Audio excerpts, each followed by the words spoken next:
everybody, welcome back to the channel. My name is Kenneth Miller, and today we're going to cover a topic that's pretty basic and yet I still receive questions about: how to clean your AR-15. If you're anything like me, you much prefer shooting your guns to cleaning your guns.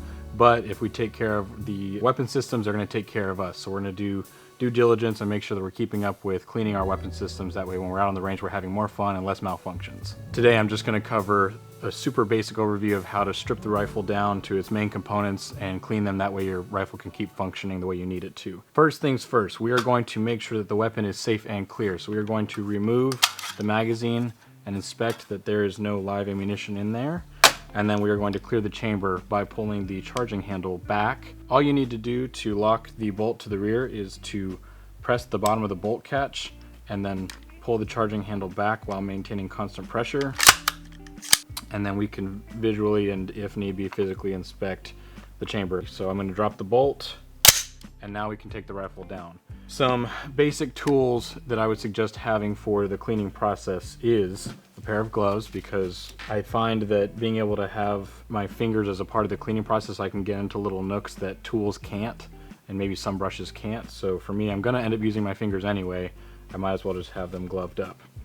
Other than that, we've got some cotton swabs and a couple of various picks and brushes. I would always recommend having some nylon brushes. I have a steel brush, but that's only for certain parts that I know are not going to be affected by that. You want to be careful with brushes that are too stiff. You can scratch up and mar some parts on the gun. Next, just pick out your favorite cleaner or lubricant. I'm not going to go too in depth on that because it's very preferential and it doesn't matter in the grand scheme of things. So just pick out your favorite cleaner and lubricant and we'll get to work. The takedown process is as simple as this. There is a rear takedown pin and then a front takedown pin on your AR-15. All you need to do is press that rear takedown pin, and if it's too stiff, you can simply take a punch or some item that will fit into that groove, even just like a pen. Punch out that pin and then you can pull it out all the way, and then that will unlock your upper receiver apart from your lower receiver. At that point, all you have to do is pull your charging handle back and it will release your bolt, and then you have your charging handle. We're going to go ahead, and now that we've set those two parts aside, we're going to just close the rifle back up, put that pin back in, and leave it to the side and focus on the bolt and the charging handle for now. Then we'll come back and do the upper and lower receiver. The majority of focus should really be on your bolt carrier group. This is what receives the most amount of carbon and junk from shooting your AR-15. Here's how to strip it down into its 5 main components. This main body right here is called the carrier. At the very end, you have your bolt and bolt face, which are held in place by the cam pin. On the bolt face, you can see lugs, which lock into the chamber. The bolt face also has the extractor, which pulls each spent casing out of the chamber as you fire. Next, you have your gas key, which is responsible for cycling your BCG by repurposing the gas expended from each round that is fired. On the inside of the carrier is the firing pin, kept in place by the firing pin retainer. That's located on the left side of the BCG.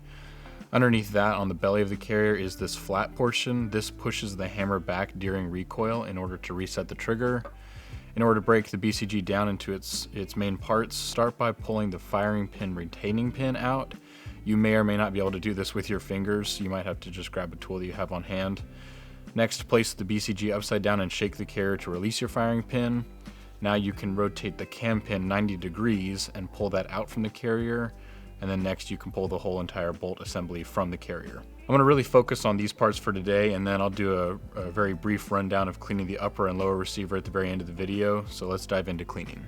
If you want the TLDR, it's just spray everything down with cleaner, wipe it off, re-lubricate everything that looks like it has metal on metal contact. Though cleaning your barrel is important, like I said, this is just a brief rundown of how to clean and lubricate your AR-15, so there are other videos out there to help you with the specifics of cleaning your barrel if that's what you're looking for. And the first thing I'm going to do is take my preferred cleaner, whichever one I've got on hand, and I'm going to simply just spray these things liberally and let them sit until I can scrub them.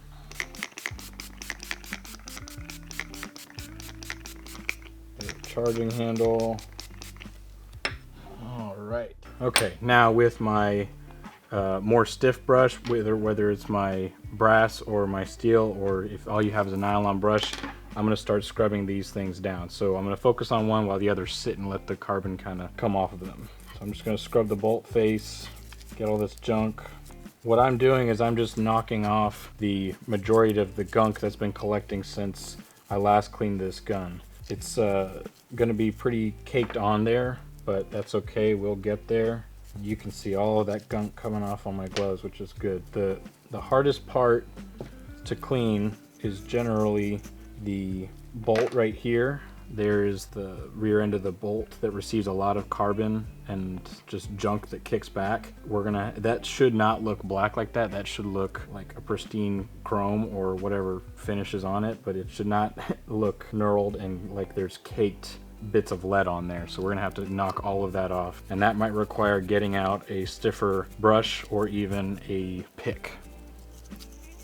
While you're cleaning your bolt, I would suggest inspecting your gas rings. If you're missing any, it's a good time to replace them if you haven't bought spare parts. And I'm just doing my best to clean in between all of these lugs and grooves on the bolt, and then taking my rag and wiping that down. Now we just need to hit the actual carrier. So I'm going to hit it with some more cleaner and get after it with this brush. I'm just going to wipe it down, and now we're beginning to see what our bolt should look like coming back. It's super useful to have some cotton swabs on you, or patches, or just some way to get into the actual grooves of all these parts. So I'm going to take these cotton swabs and get on the inside of this carrier and try to just scrub out as much of that junk as I can, especially these grooves on the bottom of the carrier right here. Underneath the gas key right here is a pretty hard spot to reach, so that's a really good one to use these cotton swabs on, where all that gas is coming back to push the bolt to cycle the gun.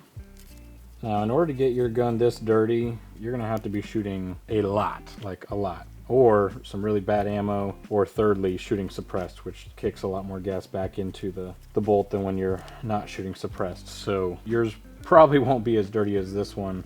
Cleaning doesn't have to take a long time or be too perfect. It just depends on your level of OCD and perfectionism. And other than that, whatever kind of love you give your rifle is going to be greatly appreciated.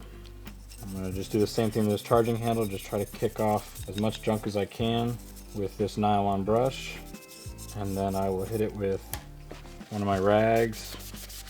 And then in order to get in the inside groove of this charging handle, I'll just take another cotton swab and brush that out. Alright, here's what your bolt carrier looks like after you've knocked off majority of all that junk. So now we are on to the lubrication part of the process. So I'm going to take this Slip 2000, but you can substitute any lubricant that you want, and I'm just going to do a little pass along the charging handle. A lot goes a long way, so you don't have to do too much. Just enough to put a thin film on the charging handle is going to do the trick. The idea is you want to have lubricant on any of the moving metal parts. In order to make this easier, I end up just putting a light film on just about everything, and that's because when there's lubricant on the parts, it's harder for the junk to like kind of bond to the bolt or the bolt carrier or any of the other parts when you're shooting. So I like having a thin film just kind of on everything. But if you need a easy way to figure out where you need to lubricate, just look on your bolt carrier, and anywhere where you see worn metal or light metal parts, that's obviously where metal is touching metal. So that's those are your highlights of where you need to lubricate. So the very top and bottom of the carrier on both sides, and then along this bottom where your rounds or the bolt is going back on the hammer, pushing it back and forth. And if you want, and you're worried about the excess, you can always take a rag and wipe any of the excess off. I find that it doesn't really affect or change anything, so after I do my little droplets, I'm good with that. So you can do that as you want for preference, but you're not going to hurt the gun. I promise you it'll be okay. And then the last thing I'm going to do is run just a little lube on a swab on the inside track right here. Now I go to the bolt. I'm just going to put a little bit of lube on my finger and rub it in those gas rings. and then I'll throw a little bit on the lugs of the bolt and wipe off the excess. There's the bolt, then we come to the firing pin, and I'll just do a light coat like I said, a real light coat on the firing pin, and then I'll wipe off the excess. Do the same thing on this little cam pin, and then just because I'm right here, I'll do some on the little cotter pin. It won't make much of a difference either way, as long as you wipe off as much carbon as you can. Now for reassembling your bolt carrier with all of the internals, you will start with your bolt face, just putting it back in there and making your ejector. This little gap right here is where your ejector is going to face to the right side of the carrier, and then you can align that hole. All we're going to do is do everything in the reverse order. So after our cam pin is in and we turn it to 9 degrees, then we can throw in our firing pin from the back. Just drop it in. And then there we can pull the bolt face forward. That way we can throw our cotter pin in the back.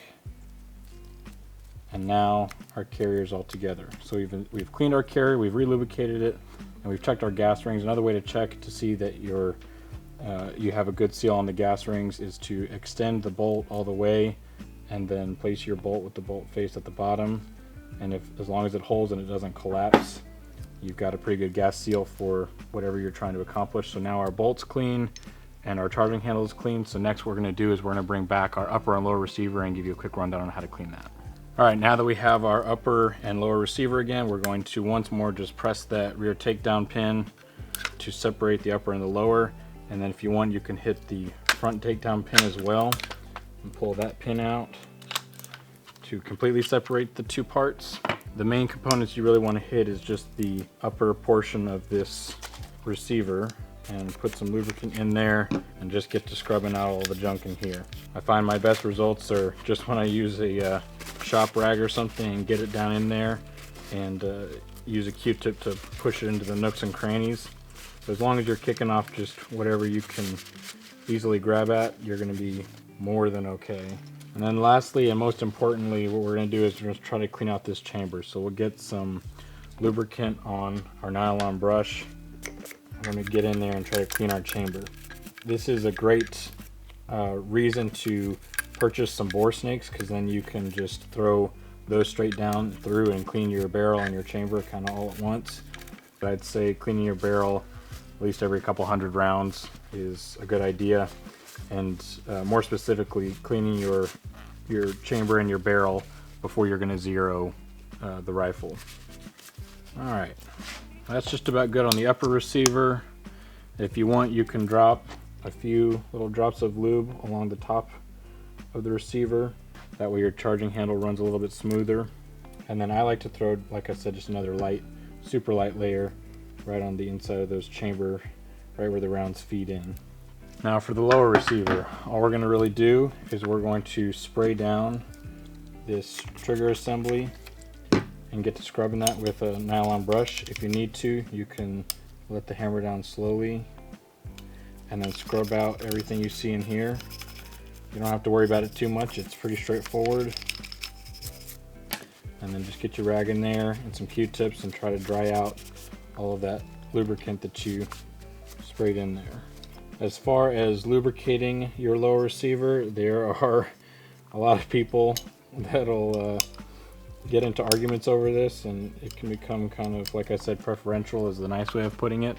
I'm not really interested in getting arguments on the internet over it, but all I ever do is do a light film of lubricant along that hammer, and then I'll let it down, and I'll do a little bit of lubricant on the springs that I can reach down there. Sometimes if I notice that my bolt catch is not as smooth as I want it to be, I'll make sure I scrub that out as good as I can and throw a little bit of lubricant along the top and on the inside rail of the bolt catch. But I'll do that on an as-needed basis. I don't do that every single time. Lastly, it's a good idea to get your buffer and your buffer spring out just to inspect that and wipe it down of any of the carbon that came back into your buffer tube. There's just a little pin that retains it, so if you just pull that down, it will release it. It's under spring tension, so just be careful as you pull that out. Take off your buffer I'll just grab a little bit of cleaner just to help break it off. There's not going to be as much on the buffer or the spring, but it's always a good idea just to wipe it all off. I will spray down this spring. You can brush it if you need, but I just throw lube or cleaner on it and then wipe it down with a rag. And again, this is just preferential, but I'll throw a little bit of lubricant.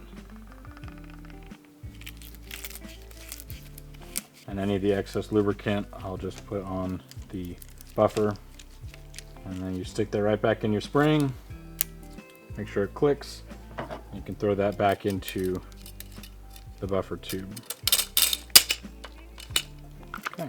At this point we can go back to our upper receiver where we can reinstall our charging handle, and we'll just stick it in there to where it rests in. It sits all the way down to where it can pass freely. And then we'll leave it extended a bit, that way there's room for our bolt. We'll just make sure that the bolt is all the way out, not sticking in. And we will lay it along the top of that groove.